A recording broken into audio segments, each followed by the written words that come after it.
மாண்புமிகு முதலமைச்சர் ஜோசப் விஜய் அவர்களின் 100வது நாள் ஆட்சி மக்கள் நல ஆட்சியாகவும் மாற்றத்தை நோக்கிய பயணமாகவும் வெற்றி நடை போடுகிறது. ஹாலிடேஸ்னாலே அது நம்ம ஜிடி ஹாலிடேஸ் தான். GT holidays, South India's #1 travel brand. You know you are special when you're with GT Holidays. ஆச்சி மசாலா. எந்த சமையலும் ருசி தேடும் ரகசியம் 20 ரூபாய். நீட்டு வேணான்னா எப்படிங்க வேணான்னு சொல்லி நீங்க மாற்று கொண்டு வர போறீங்கன்னு நான் கேட்கறேன். எஜுகேஷன் ஸ்டேட்டஸ்க்கு கொண்டு நான் கேட்கறது புரியலையா? மாணவர்கள் நீட் எழுதிக்கிட்டு இருக்கிறான், படிச்சுக்கிட்டு இருக்கான். இன்னைக்கு ஏன் நீட்டு எதிர்ப்புன்னு வேணான்னு கொண்டு வர்ற? இன்னைக்கு நீ மாற்ற முடியுமா உன்னாலன்னு நான் கேட்கறேன். மாற்ற முடியாதுன்னா எதுக்கு தீர்மானம் போடுறேன்னு கேட்கறேன். அவங்க போட்டாங்கன்னா அரசியலுக்கு போட்டாங்க, நீ ஏன் அதில் ரூட்டில் போகிறான்னு கேட்குறேன். நீட்டை நீங்கள் தான் கொண்டு வந்தீங்கன்னு அதிமுக மேலே ஒரு குற்றச்சாட்டை வைக்கிறார். நீட்டு வந்து 2014 தான் இம்ப்ளிமெண்ட் ஆகுது, 2 அவைகளில் நிறைவேறி சட்டமாகுது. அன்னைக்கு தாவேகா இருந்து தான் என்ன பண்ணியிருக்கோம். இன்னும் பல பேர் திமுக மென்டாலிட்டியில் இருக்கிறாங்க, அமைச்சர் கொண்டு தாவேகா. என்ன சார் ஏன் ஆதவ அர்ஜுனா என்ன மென்டாலிட்டி? மூச்சுக்கு 3 தடவை அண்ணாவுடைய இது ஜெயலலிதா ஆட்சி ஏற்றுக்குவோம் இப்படிலாம் சொல்லியிருந்தா 2017 அப்புறம் ஏற்றுக்க மாட்டோம்னா 2011 to 16 அதுக்கு முன்னாடி 91 to 96 ஜெயலலிதா ஆட்சி அவர் ஏற்றுக்குவாரா? ஜெயலலிதா சொத்து குவிப்பு வழக்கில் சிறைக்கு போகலையா? சசிகலா போகலையா? அவர் பக்கத்தில் உட்காந்துக்கிற செங்கோட்டையன் போகலையா? நேற்றுக்கு விசிகா சொல்லிட்டாங்களே சார், ஆட்சிக்கு துணையாக இருப்போம், இன்னைக்கு அதிகாரத்துக்கு வந்துட்டோம், ஆட்சியெல்லாம் கவிழ்ப்பதற்கு நாங்களாம் காரணமாக இருக்க மாட்டோம்னு திருமாவளவனை இன்னுமா நம்புறீங்க சார்? நேற்றுக்கு ஸ்டேட்மெண்ட் இன்னைக்கு சொல்லியிருக்காரு, நாளைக்கு வேற சொல்ல மாட்டார் சார். எப்படி சொல்றீங்க? இதுக்கு முன்னாடிலாம் என்ன சொல்லியிருக்காரு?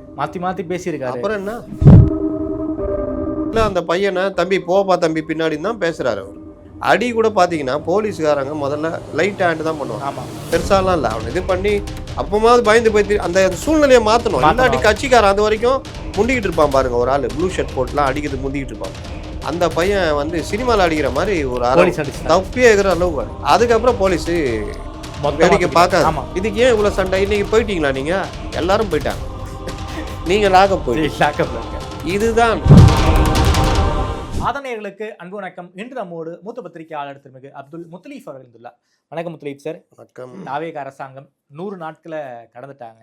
ஒரு பத்திரிகையாளராக இந்த 100 நாள் ஆட்சியை நீங்கள் எப்படி பார்க்குறீங்க சார்? குறிப்பாக ஆட்சி அதிகாரத்திற்கு புதுசு, நிர்வாகத்துக்கு புதுசு.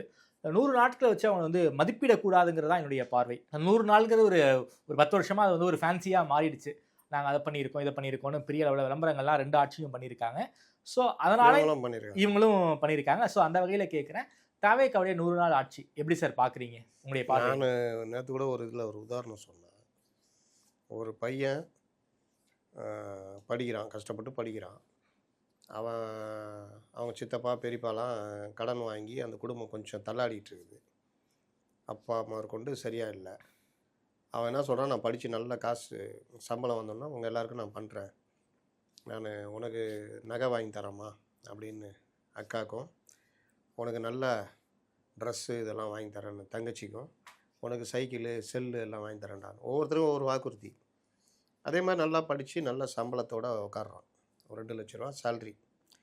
ரொம்ப குறைந்த வயசில் ஒரு 2 லட்ச ரூபா சேல்ரின்றது ஒரு பெரிய அவன் வாழ்க்கையில் அச்சீவ்மெண்ட்டு.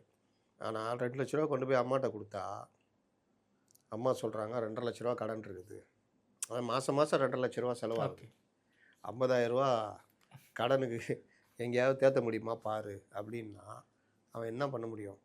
தங்கச்சி பார்க்குது, எனக்கு வந்து அது வாங்கி தரேன் இது வாங்கி தரேன். நீ தம்பி பார்க்குறான், செல்லு வாங்கி தரேன்னு, சைக்கிள் வாங்கி தரேன்னு, அது வாங்கி தரேன்னு. அக்கா பார்க்குது, ஏன்டா நகை வாங்கி தரேன்னு சொன்னேன், என்னடா? அப்போ அவனால் என்ன பண்ண முடியும்? ஒன்றுமே பண்ண முடியாது. அக்கா நகை வாங்கி தரத்துல ஒரு மோதிரம் வாங்கி தரேங்க. தங்கச்சிக்கு ஏம்மா உனக்கு பட்டு செலவில் ஒரு நல்ல சல்வார் செட் எடுத்து தரேன். டேய் தம்பி, செல்ஃபோனு கொஞ்சம் ஓரளவுக்கு இப்போ கிளாரிஃபிகேஷன் வந்து இது கான்ஃபிகரேஷன் உள்ளது வாங்கி தரேன். அள்ளி கொடுக்குற இடத்துல கிள்ளி தான் கொடுக்க முடியும். இதுதான் இன்றைய தாவேகாவுடைய நிலைமை. ஓகே, இதில் பெரியப்பா சித்தப்பாக்கள் சம்பளத்தை வாங்கி வீட்டுக்கு கொடுக்காம பாதி குடிச்சிட்டு நண்பர்களோட ஜாலி பண்ணிவிட்டு பார்ட்டி கொண்டாடிட்டு ஏதோ கொண்டு வந்து கொடுத்ததுனால தான் இந்த நிலைமை. நான் அதை பண்ண மாட்டேன்னு இவன் சொல்கிறான். 2 லட்சம்னா 2 லட்சத்தையும் அம்மா கிட்ட கொடுத்துருவேன். ஓகே, அப்போ இந்த 50,000 குறைக்கிறதுக்கு என்ன பண்ணலாம்? டே தம்பி, நீ அம்மாலாம் சேர்ந்து ஈவினிங்கில் ஒரு டிஃபன் கடை போடுங்கடா, ஏதாவது ஒரு 10,000 ரூபா வரட்டும்டா அப்படின்னு. இந்த மாதிரிலாம் பண்ணும் பொழுது அப்பா நீயும் வந்து சம்பளத்தை கொஞ்சம் பார்த்து கொடு, கொஞ்சம் கடனை நம்ம அடைக்கலாம் அப்படின்னு. இதுதான் தாவேக்காவுடைய நிலைமை. இதில் வரவு செலவு இது பண்ணுறதுக்கு தம்பிக்கு இவனுக்கு ஒன்றும் தெரியாது. இவனு படிச்சிருக்கான், அவ்வளோதான். சம்பளம் வாங்கிட்டான், அதுக்காக வீட்டு நிலவரம்லாம் பார்த்துக்கணுன்னு அவனுக்கு தெரியாது. இப்படி தான் இதுதான் நீங்கள் அப்படியே கொண்டு போய் பொருத்தணும். ஓகே 100 நாள் வரமாட்டோம்னு நினச்சாங்களோ என்னமோ தெரியல, வாக்குறுதிகளை அவ்வளோ அள்ளி தெளிச்சுட்டாங்க. கொடுத்துட்டாங்க. இந்த அரசியல் கட்சிகள் ஒரு 50 ஆண்டு காலம் இந்த திராவிட கட்சிகள் பண்ணதெல்லாம் பொதுமக்களை வந்து சமூக நீதி திட்டங்களை பற்றி நான் பேச வரல. சமூக நீதி திட்டங்கள் அவசியம் தேவை, அது சொத்துக்களாக மாறும். நம்ம மாணவர்களுக்கு கொடுக்குற சத்துணவோ காலை உணவோ இதுவோ அதெல்லாம் அவர்கள் நம்முடைய சொத்துக்கள். Social assets. நாளைக்கு அவங்க வந்து ஈவன் லேப்டாப் உட்பட. ஆனால் மற்ற விஷயங்கள் நீங்கள் வந்து தேவையில்லாமல் கொடுப்பது, இப்போ போக்குவரத்து கழகம் இருக்குது, ஃப்ரீ பஸ்ஸுன்னு சொல்லிவிட்டு அதுக்கு ஒரு இதை கொண்டு வரதுன்றது நீங்கள் போக்குவரத்து கழகத்தை முடக்கும். அப்போ நீங்கள் எப்போ நஷ்டத்தில் இருக்குது, எப்போ அதை பண்ணோன்னா நீங்கள் போக்குவரத்து கழகம் மிஞ்சிய வருமானம் வருது, எக்ஸஸ் வருதுன்னா நீங்கள் பண்ணலாம். இல்லை நீங்கள் போக்குவரத்து கழகத்தை முறையாக நடத்துகிறீங்கன்னா பண்ணலாம். நீங்கள் அதில் வேறு ஏற்கனவே கீழே அரிச்சிக்கிட்டு இருக்கிறீங்க. இதில் இதையும் பண்ணிங்கன்னா போக்குவரத்து கழகம் இன்றைக்கி சுத்தமாக போச்சு. மின்சாரமும் அதே மாதிரி. இலவச மின்சாரம் கான்செப்டு 20 பைசா 15 பைசா இருந்த காலத்துலேருந்து இதை உருவாக்கி விட்டாங்க. அவர் வந்து எம்ஜிஆர் ஒரு மாதிரி கொண்டு வந்தார். எப்படின்னா ஓரளவுக்கு 5 ஏக்கருக்குள்ளே இருக்கிறவங்க அப்படின்ற மாதிரி கொண்டு வந்தார். கலைஞர் வந்து மொத்தமாக ஓப்பன் பண்ணி விட்டார். அவர்கள் கட்சி ஜெயிப்பதற்காக அரசுடைய கஜானா பற்றி கவலைப்படாமல் பண்ணது தான் இன்றைக்கி இங்கே வந்து நிற்கிது. இன்றைக்கி விவசாய கடன் ரத்துன்றதை வந்து நீ பண்ணுன்னு நீ இவரை நிர்பந்திக்கிறாங்க. நான் சொன்ன மாதிரி அள்ளி கொடுக்கவே முடியல, கிள்ளி தான் கொடுக்க முடியுது. ஆனாலும் கிள்ளி கொடுத்துட்ருக்கார். நேற்று கூட அறிவிக்கிறார் 1 லட்சம் வரைக்குமே கிடையாதுன்ற மாதிரிலாம். அப்போ இந்த மாதிரி நிலைமைக்கு திருப்பி தள்ளிட்டு நாங்கள் சமூக நீதி அரசு அதுன்னு சொல்கிறாங்க. இதெல்லாம் இவர்கள் ஏன் பண்ணாங்க அப்படின்னு நீங்கள் பார்த்தீங்கன்னா, இவர்கள் ஆட்சியில் இருக்கணும், தங்களை வளப்படுத்திக்கணும். அதே நேரம் இந்த மாதிரி மக்களை இந்த மாதிரி ஆக்கி விட்டுருக்கு. இன்றைக்கி விவசாய கடன்னா கடன் வாங்கினால கட்ட தேவையில்லை, எப்படியும் கவர்மெண்ட்டு தள்ளுபடி பண்ணிடுங்கிற இந்த மனநிலைக்கு கொண்டு வந்துட்டாங்க. விவசாயத்தில் நீங்கள் பணப்பயிர்கள்னு சொல்லுவாங்க. ஆமாம். இப்போ தோரம்பருப்புலேருந்து எல்லாமே வெளிநாடுகள்லேருந்து வெளி மாநிலங்கள்லேருந்து நம்ம இறக்குமதி பண்ணுறோம். ஆனால் இங்கே விவசாயிகளுக்கு நம்ம என்ன சொல்லி கொடுத்துருக்கோம்? ஓகே, தென்னந்தோப்பு வச்சுக்கிட்டு வருஷம் பூரா உக்காந்துக்கிட்டு இருப்பான், 4 வருஷம் 5 வருஷம் ஆகும். அந்த தென்னந்தோப்பில் உங்களுக்கு இந்த மாதிரி பயிர்களை ஓகே போட்டால் இன்றைக்கி நம்ம தண்ணீர் அடைஞ்சிருவோம். பருப்புலலாம் நம்ம இறக்குமதி பண்ணுறோம், பருப்பு வகைகள்லாம். அப்போ இதெல்லாம் நோக்கி இந்த அரசுகள் இதுக்கு முன்னாடி செஞ்சாங்களா? இல்லை இந்த அரசு இப்போ யோசிச்சிருதானா? ஒரு இளைஞர் வந்திருக்காரு, அவர் என்ன யோசிக்க முடியும்? அவர் நான் தான் சொன்னேன், வெக்கமே படாமல் போய் கேளுங்க. அன்புமணிகிட்ட கேளுங்க, இவர்கிட்ட எடப்பாடியார்கிட்ட கேளுங்க, இன்னும் யார் விவசாயம் சார்ந்திருக்காங்களோ கேளுங்க, தப்பே கிடையாதுன்றேன். அப்போ இந்த மாதிரி விவகாரங்களில் பண்ணால் ஒரு கவர்மெண்ட் எப்படி அடுத்த கட்டத்துக்கு நகர முடியும்? அந்த சிக்கலில் தான் மாட்டிட்டு இப்போ நிற்கிறாங்க. இதில் அதிகாரிகள் ஒரு ரகம். இந்த ரகம் என்னென்னா அது வாட்டில் சும்மா இருக்கும். சார் என்ன சார், கிட்டத்தட்ட ஒரு திமுக ஆட்சியில் அதிகாரிகள் ஆட்சி நாம் பேசியிருக்கோம், கிட்டத்தட்ட அதே தான் இப்போவும் தொடர்கிறதா சார்? இங்கே அதிகாரிகள் ஆட்சியை தாண்டி காங்கிரஸ் ஆட்சி, ரெண்டும் சேர்ந்து தான் இவர்களை இன்னைக்கு காங்கிரஸ் என்ன சார் பண்ணுறாங்க? வெறும் 5 எம்எல்ஏ சார். மத்திய அரசுக்கு எதிராக 5 எம்எல்ஏ அப்படி பார்க்காதீங்க. பிரவீன் சக்கரவர்த்தி, ராகுல், இந்த மாணிக் தாகூர், இப்படி இந்த ஒரு டீமு. ஓகே, இவர்கள் கொடுக்குற ஆலோசனை. அவர்களை பொறுத்த வரைக்கும் மத்திய அரசு எது கொண்டு வந்தாலும் எதிர்க்கணும், அவ்வளோதான் காங்கிரஸ். அதனால தான் காங்கிரஸ் இன்றைக்கி தேஞ்சி போய்கிட்டு இருக்குது. ராகுல் காந்தி என்கிற நபர் இன்றைக்கி ஒரு மெச்சூர்டு லீடராகவே இல்லை. சுருக்கமாக அதுக்கு உதாரணம் சொல்கிறோன்னா கரப்பாம்பூச்சி போராட்டம், ஃபேர் நீட்டுன்னு கேட்டு போராடுறாங்க. இவர் அந்த டைமில் பார்லிமெண்ட் நடக்குது. இவர் ஒரு பெரிய மெச்சூர்டு லீடராக இருந்திருந்தால் அதில் வந்து பார்லிமெண்ட்டில் பேசியிருக்கணும், அதை ஒரு பெரிய இஷ்யூ ஆக்கியிருக்கணும். இவர் பேசியிருந்தாருன்னா 10 பேர் பேசுவாங்க, 10 கட்சிகள் பேசுவோம். ஆனால் இவர் அதில் வந்து பார்லிமெண்ட்டையும் புறக்கணித்து அந்த நேரத்தை கிட்டத்தட்ட 175 கோடி ரூபாய் இன்றைக்கி லாஸ். ஒரு நிமிஷத்துக்கு 2 லட்ச ரூபா செலவாம். அந்த பொன்னான நேரங்களை லாஸ் பண்ணி வெளியில் வந்து சம்சா கட்லெட் சாப்பிட்றது, இங்கே வந்து பிரதமர் வீட்டு முன்னாடி போராட்டம் நடத்துறது. இவர் என்ன நினச்சாருன்னா, பிரதமர் வீட்டு முன்னாடி போராட்டம் நடத்தினா இவங்க அந்த இளைஞர்கள் எல்லாம் நம்மள்கிட்ட வந்துடுவாங்க. அந்த குறுகிய மனநிலை. பார்லிமெண்ட் நடக்கும்போது நீங்கள் தான் எதிர்கட்சி தலைவர், அதை பயன்படுத்துவீங்களா? இந்த வேலை பண்ணுவீங்களா? அப்போது இன்றைக்கி இந்த பார்வையை காங்கிரஸ் எந்தெந்த வழியில் சார் வந்து தமிழ்நாடு அரசை வந்து காங்கிரஸ் டைவர்ட் பண்ணுறாங்க? எதுனா இந்த மத்திய அரசோட நிர்வாக ரீதியாக இணைஞ்சு போவோன்னு சொல்லுது. அது தாவேகா. ஆமா. அதுதான் கரெக்டும் கூட. இப்போ ஆமா. இவங்க வந்தோடனே பிஎம்சி ஸ்கூலுக்கு பேசுகிறாங்க, ஓகே பண்ணுறாங்க. ஏன்னா அது அவசிய தேவை. நாளைக்கு நீட்டுக்கெல்லாம் நம்ம மாணவர்கள் போராடணும்னா, பெரிய அளவில் வரணும்னா பிஎம்சி தேவை. அதே மாதிரி நவோதயா பள்ளிகள் கிட்டத்தட்ட தமிழ்நாட்டில் அமைக்கிற அளவுக்கு வருது. எல்லா ஸ்டேட்லேயும் இருக்குது. இங்கே மட்டும் இந்த திராவிட கட்சிகள்னால நவோதயா பள்ளி வர முடியல. இப்போ அதில் உச்சநீதிமன்றமே ஏன் வைக்க மாட்டேங்கிறீங்க அப்படின்னு கேட்குறாங்க. இவர்களால் பதில் சொல்ல முடியல. ஏன்னா என்ன காரணம்? ஹிந்தி வந்துடும்லாம் நீங்கள் அங்கே போயிட்டுலாம் சொல்லிகிட்டு இருக்க முடியாது. அப்போ இந்த மாதிரி விவகாரங்களில் உங்களுக்கு தாவேகா கொஞ்சமாவது சிந்திக்கும்ல. அதே மாதிரி வேறு சில விஷயம், இப்போ இது 100 நாள் வேலைவாய்ப்பு திட்டம், 125 நாள், நாங்கள் 150 நாள் ஆக்குறோம். மத்திய அரசு சொல்கிற அந்த இதோடு நாங்கள் இணைஞ்சி போகிறோன்னா அதை பண்ணக்கூடாதுன்னு சொல்லிட்டு இழுக்கிறது. நீட் விவகாரத்தில் தாவேகாவுக்கு க்ளீனாக தெரியும் இதில் என்ன பண்ணலாம், இதில் நல்லது என்ன பண்ணலாம் சொல்லுங்கள். இன்றைக்கி நீட்டு மாற்ற முடியாது. ஒரு அரசு அமைந்து அந்த அரசு முடிவு பண்ணி பார்லிமெண்ட்டில் தமிழ்நாட்டுக்கு மட்டும் விலக்குன்னு சொல்லி அதை 2 அவைகளும் நிறைவேற்றி அது ஜனாதிபதி ஒப்புதலுக்கு போய் அந்த சட்டமாக மாறினால் ஒழிய நீட்டை ஒழிக்க முடியாது. அப்படியே நீங்கள் சட்டமாக மாறினாலும் யாராவது ஒரு ஸ்டேட்டு உச்சநீதிமன்றம் போனால் தடை கொடுத்துட்டா அப்பவும் நடக்காது. ஓகே. அப்போ இவ்வளோ பிரச்சனை இருக்கிற விஷயத்தில் ஒரு ஸ்டேட் என்ன பண்ணணும்? நீட்டு இன்றைக்கி நம்ம மாணவர்கள் டாப்பில் இருக்கிறான், மேலும் டாப்பில் கொண்டு வரணும் அப்படின்னா நீட் பயிற்சி மையத்தை தொடங்கணும் எல்லா டிஸ்ட்ரிக்ட்லேயும். இதை பல தடவை நம்ம பேசியிருக்கோம். இதை நோக்கி ஒரு அரசை நகர்த்துகிற இடத்துல நீட்டு வேண்டாம்னு ஒரு நெருக்கடியை கொண்டு வராங்க. இவர்கள் நீட்டு வேண்டான்னு கொண்டு வராங்க. நீங்கள் உட்கார வச்சு அவங்கள கேள்வி கேட்டால் என்ன சொல்லுவாங்க? தாவேக அமைச்சர்லேயே நான் கேட்குறேன், நீட்டு வேண்டாம் அப்படின்னா மாற்று என்ன சொல்ல போகிறீங்க சொல்லுங்கள். வழக்கம் போல் வந்து 12th எக்ஸாம் ரிசல்ட்ஸை பேஸ் பண்ணி இது எல்லாங்க எப்படி அதை சொல்லுங்கன்னு கேட்குறேன். நீட்டு வேணான்னா எப்படிங்க வேணான்னு சொல்லி நீங்கள் மாற்று கொண்டு வர போகிறீங்கன்னு நான் கேட்குறேன். எஜுகேஷனை வந்து ஸ்டேட் லிஸ்ட்டுக்கு கொண்டு நான் கேட்குறது புரியலையா? மாணவர்கள் நீட்டு எழுதிக்கிட்டு இருக்கிறான், ஆமாம், படிச்சுக்கிட்டு இருக்கிறான். இன்றைக்கி ஏன் நீட்டு எதிர்ப்புன்னு வேணான்னு கொண்டு வர்ற? இன்னைக்கு நீ மாற்ற முடியுமா உன்னாலன்னு நான் கேட்குறேன். மாற்ற முடியாது. மாற்ற முடியாதுன்னா எதுக்கு தீர்மானம் போடுறேன்னு கேட்குறேன். அவங்க போட்டாங்கன்னா அரசியலுக்கு போட்டாங்க, நீ ஏன் அதில் ரூட்டில் போகிறேன்னு கேட்குறேன். நீட்டை நீங்கள் தான் கொண்டு வந்தீங்கன்னு அதிமுக மேலே ஒரு குற்றச்சாட்டை வைக்கிறாரு. நீட்டு வந்து 2014 தான் இம்ப்ளிமெண்ட் ஆகுது, 2 அவைகளில் நிறைவேறி சட்டமாகுது. அன்றைக்கி தாவேகா இருந்து தான் என்ன பண்ணியிருக்கோம்? நாங்கள் தமிழ்நாட்டை அப்படியே பிரிச்சுக்கிட்டு பாதியாக வெட்டி வங்கக்கடலில் தனி நாடாக வச்சுக்கிறோம் அப்படி சொல்லுவாங்களா? என்ன பண்ணியிருக்க முடியும்?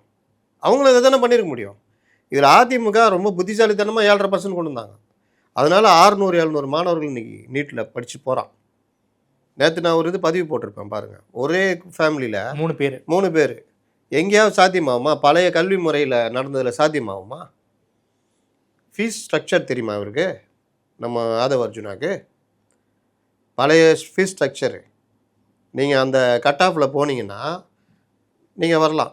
கட் ஆஃபுக்கு கொஞ்சம் கீழே இருந்தீங்க வச்சுக்கிங்க, உங்களுக்கு கிடைக்காது. மேனேஜ்மெண்ட் கோட்டா போனால் 50 லட்சம் 1 கோடி இருந்தால் தான் போக முடியும். இன்னைக்குமே மேனேஜ்மெண்ட் கோட்டாவில் வந்து இன்னைக்கு ஜஸ்ட் பாஸ் ஆகிட்டு நாம வந்து அப்பியர் ஆனா கூட மேனேஜ்மெண்ட் கோட்டாவில் கிட்டத்தட்ட 1 கோடி ரூபாய் அளவுக்கு வந்து ஃபீஸ் ஆகுது. நல்லா புரிஞ்சுக்கங்க, அந்த ஜஸ்ட்டு பாஸ் ஆனவன் வந்து ரொம்ப மைனாரிட்டி, பெரிய கோடீஸ்வரன் விட்டு பிள்ளைங்க, பணக்கார விட்டு பிள்ளைங்க.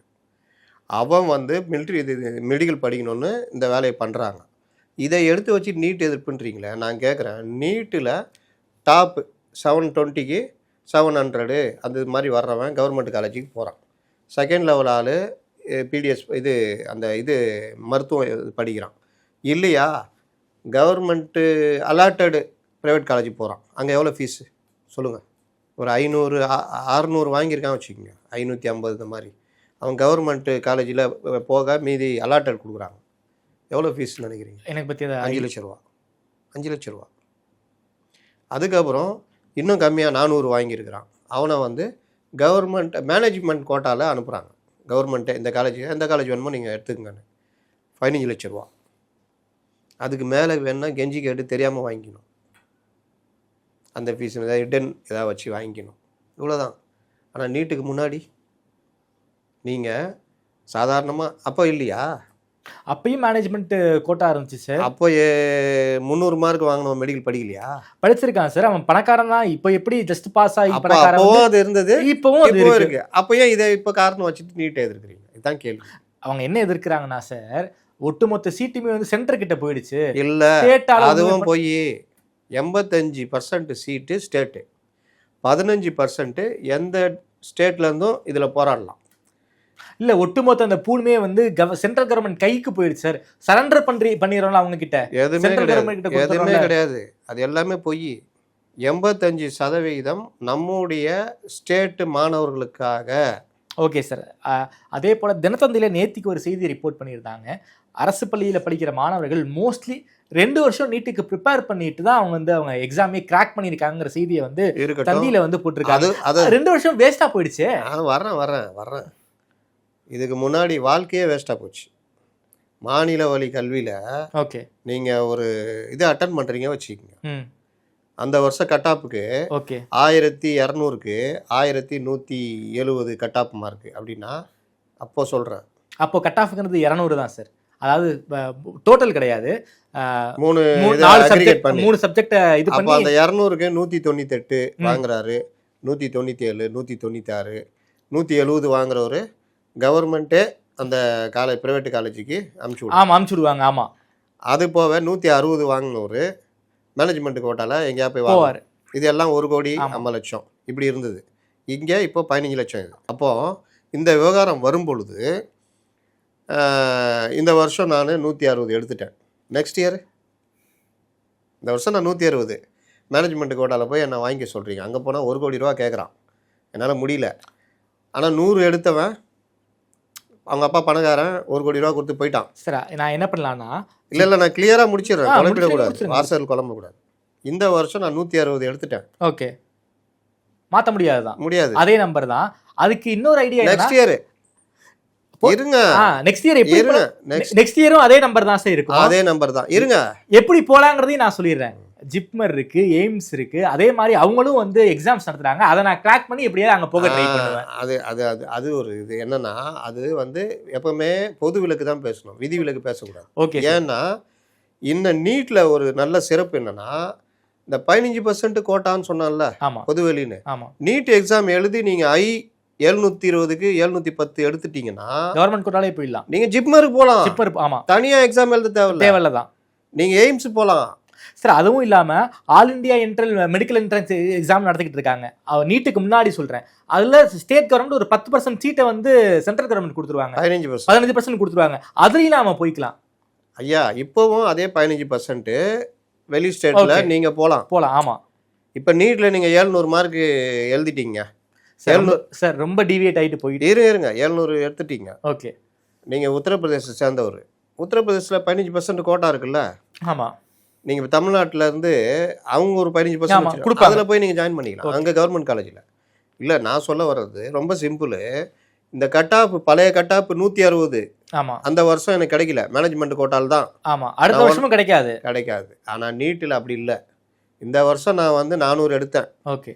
நெக்ஸ்ட் இயர் 700 கஷ்டப்பட்டு படித்து 700 படிச்சேன்னா கவர்மெண்ட் காலேஜ் நான் எய்ம் பண்ணி படிச்சேன்னா போகலாம் சார். ஆனா அதே 7.5 ரிசர்வேஷன் நம்ம தமிழ்நாட்டு மாணவர்கள் அரசு பள்ளி மாணவர்கள் போறாங்களே, அவங்களே வந்து 80% மாணவர்கள் 2 முறைக்கு மேல நீட் எக்ஸாம் அப்பியர். ஆமாங்க, அந்த அளவுக்கு போட்டி இருக்குங்க.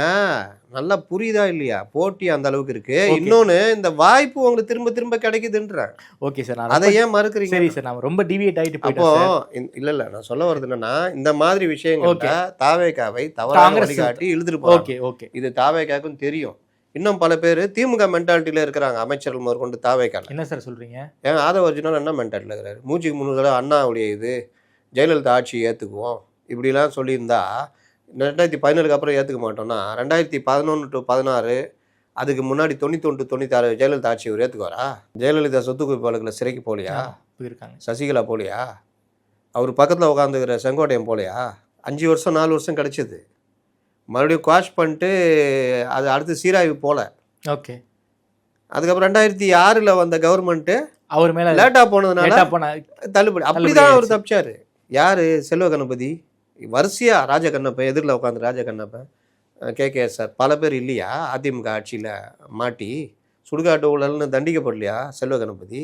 அதுக்கப்புறம் சுப்ரீம் கோர்ட் போய் அக்யூட்டலாகி வெளில வந்தார்ல. அப்போ இவர் எதை சொல்ல வர்றாரு? ஓகே. அதனால இவர்கள் ஒரு விதமான குழப்ப மனநிலையிலே இருக்காங்க. எம்ஜிஆர், ஜெயலலிதா இது பொதுவாக சொன்னால் ஜனங்களுக்கு பிடிக்கும். ஆமாம். ஆனால் அந்த ஆட்சியெல்லாம் நான் ஏற்றுக்கிறேன் அதுன்னு உருட்டுனீங்கன்னா வச்சு கேட்டா, இப்படி இந்த மாதிரிலாம் கேட்டா அவரால் சொல்ல முடியும். அதிகாரிகள் எப்படி சார் இந்த ஆட்சியும் தவறாக? அதிகாரிகள் இது காங்கிரஸ் ஒரு பக்கம் தள்ளிட்டு போதா? அதிகாரிகள் என்ன பண்றாங்கன்னா அவர்களுடைய விட்டேத்தி மனப்பான்மை எப்பவுமே ஒரு மாதிரி அந்த சிஸ்டத்தை மாத்தாம ஆமா. இவர் ஊழல் இது அதுன்னு ஆனா இவங்க கீழே பார்த்தீங்கன்னா என்னென்ன பண்ணுமோ அதை பண்ணுவாங்க. நீங்க ரொம்ப சிம்பிளா சொல்றேன். இந்த கவர்மெண்ட் நல்லது பண்ணணும்னு நினைக்குதுன்னா அந்த நல்லது பண்றதுக்கான வேலையை அதிகாரிகள் இறங்கி பண்ணணும். இப்போ நீங்க இந்த ரோடு வழியா வர்றீங்க, அந்த ரோட்ல ஒரு பிரச்சனை இருக்குன்னு எனக்கு தெரியும், நான் அதிகாரி. நீங்க இந்த ரோடு வழியா போனா சார் இல்லை சார் இது ரோடு பிரச்சனை, நம்ம அந்த ரோடு வழியா போகலாம் அப்படின்னு சொல்றவங்க தான் அதிகாரி. ஆமா. இங்க வந்து முட்டிக்கிட்டு நின்னா பிறகு ஏன் சொல்ல நீங்க கேட்கவே இல்லையே சார், ஓ, இப்படிதான் இருக்காங்க. சோ ஈகோ பிரச்சனை. ஈகோ இல்லை, இப்படித்தான் நாங்க இருப்போம். ஓகே, நீங்க தான் எங்ககிட்ட பணிஞ்சு போகணும். பணிஞ்சு போனதான் கிடையாது, எங்க கிட்ட கேட்கணும். எங்கள் நலன் தான் முக்கியம். Okay. நாங்கள் தான் ஆட்சி நடத்துவோம், இப்படி தான் நடத்தணும். Okay okay. முன்னாடி இப்படி தான் நடத்தி இருக்குது. முன்னாடி தவம் பண்ணும்போது பூனை குறுக்க போயிட்டு ஓடிட்டு இருந்தது, அதை அந்த குருஜி பிடிச்சி தூணில் கட்ட சொன்னார். இப்போவும் அந்த பூனை இல்லை, குருஜி செத்துட்டாரு, புது குருஜி வந்துட்டாரு. ஆனாலும் தவம் ஆரம்பிக்கிறதுக்கு முன்னாடி ஒரு பூனையை கட்டாயம் அங்கே பிடிச்சி கட்டியே ஆகணும். சடங்கு மனப்பான்மை. ஓகே. இப்படி நடந்ததுன்னா அப்படி தான் பண்ணோம். ஏன் பண்ணக்கூடாது, புதுசாக ஏன் யோசிக்கக்கூடாது, இந்த கவர்மெண்ட் இப்படி வந்திருக்குது நம்ம இப்படி பண்ணலாம், கிடையாது. ஓகே சார், காங்கிரஸை பற்றி சொன்னீங்க, அதே போல் வந்து அதிகாரிகளை பற்றி சொன்னீங்க. மற்ற கூட்டணி கட்சிகள் ப்ரெஷர் கொடுக்குறாங்களா சார்? ஃபார் எக்ஸாம்பிள் கண்டிப்பாக கம்யூனிஸ்ட்டுகள் இவர்கள் எல்லாருமே டிஎம்கேவுடைய ஸ்லீப்பர் செல்கள். 2 கம்யூனிஸ்ட் கட்சியும் சரி, விசிகாவும் சரி. ஏன் சொல்கிறேன்னா, நான் சொல்கிறேன், நீங்கள் பதில் சொல்லுங்க. இன்றைக்கி ஒரு சின்ன பிரச்சனாலும் கண்டிக்கிறாங்க. சமீபத்தில் வீரபாண்டியன் பேசினார், 1,02,000 கோடி ரூபா அந்நிய முதலீடு கொண்டு வந்திருக்கீங்க, முதலீடு ஈர்த்திருக்கீங்க, அதில் இவ்வளோ பிரச்சனை இருக்குது ஆயின்னு ஓங்கி நின்று பேசினார்ல, கேட்டிங்களா இல்லையா? ஆமாம். பார்த்தீங்களா இல்லையா? 10 லட்சம் கோடி ரூபா கொண்டு வந்தப்போ எங்கே போயிருந்தாங்க இவங்களாம்? ஏதாவது பேசியிருக்காங்க? 10 லட்சம் கோடினாங்க, வந்தது 1 லட்சம் கோடிக்கும் கீழே. அன்புமணி க்ளீனாக புக்கே போட்டார். ஏதாவது இடதுசாரி கட்சிகள் அன்னைக்கு இந்த மாதிரி பேசியிருக்காங்களா? ஸ்பெயினுக்கு போனீங்க, இங்கே இருக்கிற கம்பெனி கூட்டு போய் அங்கே ஒப்பந்தம் போடுறீங்க, அது ஏற்கனவே இங்கே இருந்த கம்பெனி எக்ஸ்டெண்ட் பண்ணுது, கேட்டாங்களா? ரைட்டு. கரப்பாம்பூச்சி போராட்டம் பரவும் போது இங்கே தமிழ்நாட்டில் அதோடைய இது நடக்குது. ஒருத்தர் இந்த ஆட்சிக்கு எதிராகவே அவங்க ஆஃபீஸில் இடம் கொடுக்குறாங்க. அங்கே ஃபுல்லாகவே ஆக்கிரமிச்சது திமுக ஆதரவு அணிகள். முதல்வர் விஜயை கடுமையாக இது பண்ணுறாங்க, அதை அந்த டீமை ஆதரிக்குது. விஜய் தரப்புலேருந்து கூப்பிட்டு வீரபாண்டியனை கண்டிக்கிறாங்க. அதற்கு பிறகு தான் வந்து நம்ம போராட்டம் வேற, முதல்வர் இதெல்லாம் பண்ணக்கூடாதுன்னு சொல்கிறாங்க. நடந்ததா? இது ஒரு பார்ட்டு. இன்னொரு பார்ட்டு சிபிஎம் அவங்களுடைய மாணவர் அமைப்பு டிஒஎஃப்ஐ எல்லாம் திடீர்னு போராட்டத்தில் குதிக்கிறாங்க. தலைமைச் செயலகம் எதை முற்றுகை ஏதோ ஒன்று பண்ணுறாங்க. அப்போ போலீஸை அரெஸ்ட் பண்ண தான் செய்யும். அப்போ சண்முகம் எப்படி கோவப்பட்டு அறிக்கை விட்றாரு? அறிக்கை விட்டாரா இல்லையா? ஆட்சி மறுபரிசீலனை செய்யணும். 13 நாள் அந்த பெண்கள் போராடினாங்கல்ல. உங்களுக்கு சாம்சங் போராட்டத்தில் நீங்கள் நன்றி சொல்லும் போது எல்லாத்தையும் பிரிச்சு விட்டாங்கல்ல. அன்னைக்கும் இவர்கள் வந்து ஆட்சியை மறுபரிசீலனை செய்ய வேண்டியதுன்னு பேசலை. பிடிக்காத வீட்டுக்கு போகிற மணப்பெண் மாதிரி ஒரு பணக்கார பொண்ணு இருக்கும், அவன் வீட்டில் பார்த்து ஒரு பையனை கட்டி வச்சுருவாங்க. அவன் கொஞ்சம் ஓரளவுக்கு மிடில் கிளாஸாக இருப்பான், இவளுக்கு அவனை பிடிக்கவே பிடிக்காது, ஆனால் கட்டி வச்சுட்டாங்க. அப்போ என்ன பண்ணுவான்? இல்லாத தொல்லலாம் கொடுத்துட்ருப்பான். பழைய என் வீட்டுக்கு அம்மா வீட்டு தான் கரெக்டுன்னுவான். அந்த மாதிரி மனநிலையில் தான் இடதுசாரிகள் இருக்கிறாங்க. நேற்றுக்கு விசிகா சொல்லிட்டாங்களே சார், ஆட்சிக்கு துணையாக இருப்போம், இன்னைக்கு அதிகாரத்துக்கு வந்துட்டோம், ஆட்சியெல்லாம் கவிழ்ப்பதற்கெல்லாம் நாங்களாம் காரணமாக இருக்க மாட்டோம்னு. நீங்கள் திருமாவளவனை இன்னுமா நம்புறீங்க சார்? நேற்றுக்கு ஸ்டேட்மெண்ட் இன்னைக்கும் சொல்லியிருக்காரு, நாளைக்கு வேற சொல்லுவார். சொல்ல மாட்டார் சார்? எப்படி சொல்கிறீங்க? இதுக்கு முன்னாடிலாம் என்ன சொல்லியிருக்காரு? மாற்றி பேசியிருக்காரு. அப்புறம் என்ன? நாளைக்கு சொல்ல மாட்டா, நீங்கள் எப்படிங்க சொல்கிறீங்க? அடுத்த இன்டர்வியூவில் நான் கேட்பேன். அப்புறமா என்னங்க நீங்கள் அன்றைக்கி வாக்குறுதி கொடுத்தீங்களா, இது மாதிரி பேசியிருக்கேன், என்ன சொல்கிறீங்கன்னு கேட்பேன். என்ன சொல்லுவீங்க? ஏன்னா நேற்றுக்கு மிகப்பெரிய எழுச்சியான கூட்டம் சார், அதை பார்த்து மனசு மாறி இருக்காருன்னு நினைக்கிறேன். விடுங்க, திருமாவளவன் மாற்றி பேசுவாரா இல்லையா? மாற்றி பேசியிருக்காரு சமீப காலமாக. இன்னொன்று, திருமாவளவனுக்கு சமீப காலமாக திமுக மேலே அந்த பற்றுதலை தாண்டி ஒரு கோபம் வருது. ஏன் வருதுன்னா, அவர்கள் கடுமையாக இவர்கள் கட்சியிலேருந்து ஆளை பிடிச்சிக்கிட்டு இவருக்கு எதிராகவே பேச வச்சுக்கிட்டு இருக்கிறாங்க. ஆலூர் ஷானவாஸ்லேருந்து பலரையும். ஆலூர் ஷானவாஸ் இப்போ வரைக்கும் விசிகால தான் சார் இருக்காரு. பேசுறது நான் அறத்தின் பக்கம் நின்று பேசுகிறேன்ங்கிறாரு. அரசியல் அறத்தின் பக்கம் நின்று பேசுகிறேன் அப்படிங்கிற. அறம்ன்றது என்னது இந்த இடத்துல? அதாவது ஒரு மாநில நலன் சார்ந்து, சமூக நீதி சார்ந்து அப்படிங்கிறாரு. ஒரு கட்சினா அந்த கட்சி தலைமை என்ன முடிவெடுக்குதோ அதை தான் பேசுகிறது தான் கரெக்டு. அதுக்கு வேறு எந்த வேலை பண்ணாலும் அதுக்கெல்லாம் பேர் வேறு. கோஷ்டி, துரோகத்தனம், விலை போனது இப்படி தான் வரும். இந்த அறம் முறம் இதெல்லாம் வந்து உருட்டல். அறத்தின் பக்கம்னா அப்போ திமுக பக்கம் நின்று பேசுனீங்க. அறம்ன்றது திமுக நினச்சிக்கிட்டு இருக்கிறீங்க. இந்த ஆட்சி பாஜகவின் ஆட்சியாக நடக்கிறதுன்னு பேசுறது எப்படி அறத்தின் பக்கம்? அப்போ இந்த ஆட்சியில் விசிக பங்கேற்று இருக்கிறது. அப்போது வன்னி அரசும் திருமாவளவனும் பாஜகவுக்கு துணை போகிறாங்கன்னு இவர் பேசுகிறாரு. கரெக்டா? அதானே அதுக்கு அர்த்தம். அரசுன்னு என்னங்க? கூட்டணி கட்சிகள் சேர்ந்தானே அரசு. இடதுசாரிகளை மட்டும் தவிர்த்துடணும், மீதியெல்லாம் அரசு. காங்கிரஸ், விசிக, முஸ்லீம் லீக் எல்லாம் சேர்ந்த அரசு. பாஜக அரசு ஆட்சி நடக்குதுன்னா அப்போ இவர் யாரை குற்றச்சாட்டுறாரு? இன்னொன்று உங்களுக்கு தெரியும், எனக்கு தெரியும், இவர் எவ்வளோ ட்ரை பண்ணிட்டு இருக்காரு திமுக போகிறதுக்குன்னு. அப்படியா சார்? தெரியாமல் இருக்குமா? ரைட்டு. ஆனால் ஏங்க கை புண்ணுக்கு கண்ணாடி தேவையா? கையிலலாம் புண்ணெல்லாம் இல்லை. முதுகில் புண்ணு இருந்தால் தான் கண்ணாடி வச்சு பார்க்கலாம் எந்த இடத்துல இருக்குது. சரி, கையில் கை புண்ணுக்கு வந்து உங்கள் கையில் நீங்கள் வந்து சொல்கிறது திருமாவளவன் கதை மாதிரி தான். ஓகே, என் கையில் புண்ணு இல்லைப்பா அப்படின்ற மாதிரி இருக்குது. அதை மறைச்சிக்கிட்டு நீங்கள் கை குலுக்கிட்டு இருக்கிறீங்க. என்னன்னா இவரை விட்டுட்டா இவர் போயிடுவார். அவங்களுக்கு என்னென்னா சேர்த்துக்கிட்டா நாளைக்கு ஒரு வேளை வந்தால் இடிக்கும். இந்த பிரச்சனை தான் ஓடுது. ஓகே ஓகே, நீ இதெல்லாம் கூட வேணாங்க. கடந்த 5 ஆண்டுகளில் ஆலு ஷானவாஸ் எப்படி பேசியிருந்தார், யாருக்காக பேசியிருந்தார் அப்படின்னு கேட்டாலே எல்லாருக்குமே தெரியும். ஒரு சாமானியனை கூட்டு போய் உட்கார வச்சா கூட ஆலு ஷானவாஸ், வன்னியரசு, கனகராஜ், அருணன் இந்த மாதிரி டிக்கெட்டுங்க எல்லாம் என்ன பேசினாங்கன்னா திமுக ஸ்போக்ஸ் பர்சன் மாதிரி தான் பேசியிருந்தாங்க. சாதாரணமாக ஒரு ஆளை கூப்பிட்டா இவர் திமுக எம்எல்ஏ தானங்கன்ற அளவுக்கு தான் பேசியிருந்தாங்க. இதில் வன்னியரசு இந்த சைடு எம்எல்ஏவாக வந்துட்டார், இது அமைச்சராக வந்துட்டார். அதனால் அவர் கொஞ்சம், ஆனாலும் அவர் சட்டசபையில் ஏதோ டிவி டிபேட்டில் பேசுகிற மாதிரி பேசிகிட்டு இருக்காரு. நீங்கள் அந்த FCRA சட்டம் இதெல்லாம் பார்த்தீங்கன்னா. அப்போது இவர்களுடைய நோக்கம் என்னென்னா தாவேக அரசை குழப்பிக்கிட்டு இருக்கிறாங்க. ஒரு பக்கம் காங்கிரஸ், இந்த கூட்டணி கட்சிகள் முதல்வரை குழப்பிக்கிட்டு இருக்காங்க, பக்காவாக குழப்பிக்கிட்டு இருக்கிறாங்க. இன்னொரு பக்கம் சின்ன சின்ன விஷயங்களை கூட எகிரி அடிச்சுக்கிட்டு இருக்கிறாங்க. அது என்ன சொல்லு, இது என்ன சொல்லு, அதுக்கு என்ன சொல்கிற. எதிர்கட்சிகள் மாதிரி நேற்று சட்டசபையில் பார்த்தீங்கன்னா செல்லமுத்து பேசுறது, நம்ம அவர் இன்னொருத்தர் யார், சிபிஎம் ராமச்சந்திரன், அவர் தலி ராமச்சந்திரன், சிபிஐ அவர் பக்கத்தில் உட்காந்துருப்பாரு, செல்லசாமி அதோ பேர். இவர்கள் எல்லாருமே பேசுறதெல்லாம் பார்த்தீங்கன்னா இவர்கள் எதிர்கட்சியாக இருக்காங்களா இல்லை தாவேக ஆதரிக்கிறாங்களான்னு கேட்டால் நாங்கள் ஜனநாயக ரீதியான்றாங்க. ஏன்பா அவங்க கடந்த கால வரலாறு அது இல்லையே. நீங்கள் வந்து சிலுவையில் சுமந்து இருந்தீங்க, சும்மா கூட இல்லை, தொங்கு சதை மாதிரி ஒட்டிக்கிட்டு கூட இல்லை, சிலுவை சுமந்துட்டு இருந்தீங்க. அப்படியே மகாபாரதத்தில் பாஞ்சாலியை துகில் உறிஞ்ச பொழுது பீஷ்மரும் துரோணாச்சாரியரும் தலை குனிஞ்சி, கர்ணனும் தலை குனிஞ்சி நிற்பாங்க, அந்த புராணத்தில் வரும். அந்த மாதிரிலாம் நின்று இருந்தீங்க. நீங்கள் வந்து இன்றைக்கி உக்காந்துக்கிட்டு பெருசாக அம்பு விட்டுக்கிட்டு இருக்கிறீங்க. அதனால் இவர்களுடைய கடந்த கால வரலாறு வேறு. 5 வருஷம் இவங்க எப்படி மானம் மரியாதை போச்சுன்னு தெரியும். இன்றைக்கி வந்துட்டு பழைய இதை ரீட்டைன் பண்ணுற மாதிரி. அதுக்கு என்ன காரணம்னா இவர்களுடைய பழைய பாசம் போல, திமுக பாசம் போல. அதுக்கு பல காரணம் இருக்குது, வெளியே சொல்ல முடியாது, கோச்சிக்குவாங்க. அப்போ அந்த பாசத்தினால இவர்கள் இப்போவும் இந்த மகாபாரதத்தில் இருந்தால் மறுபடியும் உதாரணம் எடுக்கிறேன். சல்லியன் ஒருத்தர் இருப்பார், நல்ல தேர் ஓட்டுவார், கிருஷ்ணனுக்கு இணையாக தேர் ஓட்டுவார். அவர் வந்து ஆக்சுவலாக அவர் கிளம்பி வரும்போது இவங்களோட ஜாயின் பண்ண தான் வருவார், பஞ்சபாண்டவர்களோட ஜாயின் பண்ண வருவார். வர்ற வழியில் ஒரு இடத்துல சோறு போட்டுன்னு இருப்பாங்க, சோறு சாப்பிட்ருவார்.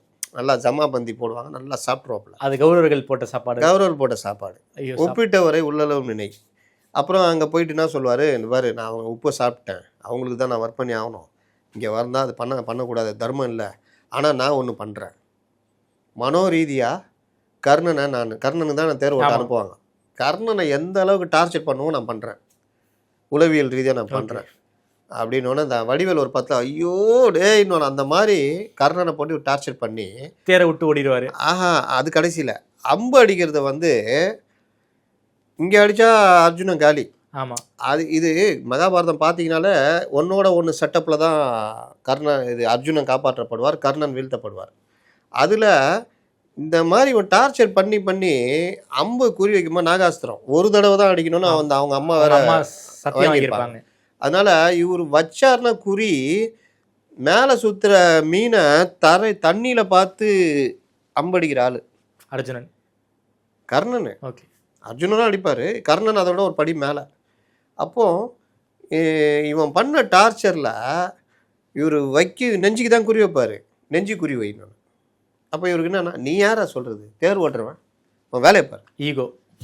ஈகோவை தூண்டுறது. ஓகே, நீ யாரா சொல்கிறது, நான் கழுத்து வைக்கிறேன்டா. அப்போது அவர் குறி தப்பாது. ஒரு மரத்தில் இருக்கிற கிளியுடைய கழுத்தை அடினா கிளியுடைய கண்ணை அடிக்கிற அளவுக்குனா கழுத்துக்கு வைக்கிறது மேட்ரு கிடையாது. ஆனால் அவர் தேரை அழுத்திடுவார், இங்கே போயிடும், தலைக்கு வந்து தலைப்பாக விட போச்சு கதை. அப்போ இந்த இடத்துல இந்த மனோ ரீதியான டார்ச்சர் இருக்குல்ல, இந்த வேலையை தான் இவர்கள் பண்ணுறாங்க. நைனா டேடி நாங்கள் அங்கே இருந்தாலும் அங்கே இருந்துக்கிட்டு என்னென்ன டார்ச்சர் பண்ணுறோமோ பண்ணுறோம். ஓகே, இதுதான் இது வந்து ரொம்ப அயோக்கியத்தனமான. ஸோ கூட்டணி கட்சிகளுக்கு இன்னும் திமுக பாசம் விட்டு போகலங்கிறீங்க. போகவில்லை. என்ன சார் இது எல்லாத்தையும் சேர்ந்து தான் இவர்கள் அனுபவிக்கிறார்கள். அதனால் இந்த அரசு வந்து ஒரு பக்கம் அனுபவம் இல்லாத இளம் அமைச்சர்கள், இன்னொரு பக்கம் மக்களுக்கு கொடுத்த வாக்குறுதிகள் அது நிறைவேற்ற முடியாத அளவுக்கு நிதிச்சுமை, இன்னொரு பக்கம் திமுக போன்ற கட்சிகள், அதிமுக போன்ற கட்சிகள் ப்ரெஷர், நீ ஏன் பண்ணல அப்படின்னு ஒரு ப்ரெஷர், ஏதோ இவங்கெல்லாம் வருஷத்துல இருந்த உரிமையை கொடுத்த மாதிரி. நாலாவது உடனிருந்தே கொள்ளும் வியாதி மாதிரி இந்த கூட்டணி கட்சிகள் போட்டு தொல்லை கொடுக்குறது. இதற்கு நடுவில் தான் அதிகாரிகள் ஒரு பக்கம் அந்த அரசு நகருது. இதில் மேக்சிமம் பண்ணணும்னு நினைக்கிறாங்க. இதில் இந்த ஒரு லஞ்சம் இல்லாத ஒரு கவர்மெண்ட்டாக கொண்டு போகணும் அப்படின்னு அது 100% சாத்தியம் இல்லை. ஆனால் ட்ரை பண்ணுறாங்க. 50% இருந்தால் கூட அது மிகப்பெரிய வெற்றி, இமாலய வெற்றின்னு நான் சொல்லுவேன். மெயினாக பார்ட்டி ஃபண்டு, இந்த டெண்டரில் கமிஷனு இதெல்லாம் இல்லாமல் இருந்தாலே திட்டங்கள் கரெக்டாக போகும். அப்புறம் திட்டங்களை மாடர்ன் படுத்துறது ரொம்ப சிம்பிள். இந்த மழைநீர் வடிகால் நீங்கள் கூட டைம் இருந்தால் அவர் பேட்டி எடுத்து போடுங்க. வீரப்பன்னு பேர், முன்னாள் பொதுப்பணித்துறை பொறியாளர். நீங்கள் நம்ம கார்பரேஷனுக்கோ மற்றவங்களுக்கோ அதிகபட்ச செலவே மழைநீர் வடிகால் தான். செலவு மட்டும் இல்லை, மாத கணக்கில் அந்த ஏரியாவில் டிராஃபிக் ஜாமு, தண்ணி தேங்கிறது, ரெனோவேஷன் அடிக்கடி பல பிரச்சனை வருஷம் பூரா நடந்துகிட்டே இருக்கும். அதுவும் செப்டம்பர் அக்டோபரில் தான் அந்த வேலையை பண்ணிட்டு. ஆமாம், அதுவும் மழைக்காலம் நெருங்குற போது தான் பண்ணிட்டு இருப்பாங்க. இதுக்குன்னு தொகை திரும்ப திரும்ப கான்ட்ராக்டருக்கு இதுக்கு போகுது. இது ஒரு வகையான டெக்னிக்கு, துட்டை போட்டு எடுக்கிறது. இதை நிரந்தரமாக பண்ணணும். ஒரு அப்பப்போ லைட் செலவு மட்டும் பண்ணோன்னா அதற்கு தான் அவர் அந்த ஐடியா சொன்னார். பைப் இருக்குல்ல, பைப்பை பதிக்கிறது, நடுவில் சேனல் போடுறது. ஒரு பைப்பு 50 மீட்டர்னா ஒரு சேனல் கட்டுறீங்க, அதுக்கு மேனுவல் வைக்கிறீங்க, அந்த இடத்துல உள்ளே வர்ற மாதிரி. பைப்லேயே கூட ஹோல்ஸ் போட்டு தண்ணி போகிற மாதிரி. இந்த மாதிரி பைப் பதிச்சிங்கன்னா ஒரு நாள் 2 நாளில் ஒரு பள்ளம் தோண்டி 50 மீட்டர் பைப்பை தூக்கிட்டு இன்னொரு 50 வச்சு மூடிடலாம். இன்றைக்கி முழுக்க சிமெண்ட்டு சென்ட்ரிங் போட்டு தான் பண்ணிக்கிட்டு இருக்காங்க. சென்ட்ரிங்கை முதல்ல உடைப்பாங்க. ஆமாம், அதுக்கப்புறம் பள்ளம் தோண்டிட்டு மறுபடியும் தண்ணியெல்லாம் வெளியேற்றிட்டு கட்டுவாங்க. கட்டி அதை காய விடுவாங்க. அதில் கம்பிலாம் நீட்டிட்டு, ஆமாம், அதில் எவனா வந்து சாவும். அதை பற்றி கவலையப்பட மாட்டாங்க. இந்த ஸ்கொயராக கட்டுறதுல சொரப்புனால மண் ஒரு 10 நாள்லேயே தேங்கி உக்காந்துக்கும். ரவுண்டில் தேங்காது. தண்ணி வச்சு ப்ரெஷர் அடிச்சிங்கன்னா போயிடும். கொசு தேங்காது. இந்த மாதிரி பல விஷயங்கள் நன்மை இருக்குது. மெயினாக செலவு இருக்காது. எந்த இடத்துல போயிருக்குதோ உடஞ்சிருக்குதோ அதெல்லாம் இன்றைக்கி பெரிய மேட்டரே கிடையாது. ஒரு நவீன கேமராக்கெல்லாம் வந்துடுச்சு. உங்களுக்கு உடஞ்சிருக்குன்னு தெரியுதுன்னா நீங்கள் சும்மா அந்த சேனலில் உள்ளே வச்சு பார்த்தீங்கனாலே இந்த இது உடஞ்சிருக்குன்னா அதை மட்டும் எடுத்துகிட்டு புது பைப்பை அங்கே வச்சிடலாம். செலவுனா போகுது. மக்களுக்கு பிரச்சனை இருக்குதா? இந்த மாதிரி விஷயங்கள் மோஸ்ட்லி டிராஃபிக் பிளாக் ஆகாது. இந்த மாதிரி விஷயங்களை மாற்று அரசு யோசிக்கணும். இவர்களையும் யோசிக்க மாட்டாங்க. இவர்களுக்கு இதில் தான் வருமானமே. கான்ட்ராக்டாரர்கள், கமிஷனு, மற்ற விஷயங்கள். நீங்கள் எப்படி பண்ண போகிறீங்கன்னா இதை யோசிச்சிங்கன்னா நல்லாயிருக்கும். இந்த மாதிரி பல விஷயங்கள் புது அமைச்சர்கள் யோசிக்கிறாங்க. ஓகே, அதனால் புது மாற்றத்தை நோக்கி நகர்றது, பழைய அதாவது என்ன சொல்கிறது, 10ஆம் பசலி விஷயங்களை விட்டு விலகிறது. நல்ல அதிகாரிகள் வெளியில் இருக்கிறாங்க, அவர்களை பயன்படுத்துவது. இந்த மாதிரி அதிகாரிகளை திரும்ப போட்டு இந்த மாதிரி சுச்சுவேஷனில் கொண்டு போனீங்கன்னா ஓகே வழங்காது. சார், நேற்றைக்கு தஞ்சாவூரில் வந்து விசிகா வந்து மறியல் போராட்டம் பண்ணிக்கிட்டு இருக்காங்க. சாலை மறியல் போராட்டம் பண்ணிக்கிட்டு இருக்காங்க. ரோடு பிளாக்கு, பஸ் எல்லாம் பிளாக் பண்ணி ரோடில் நிற்கிறாங்க.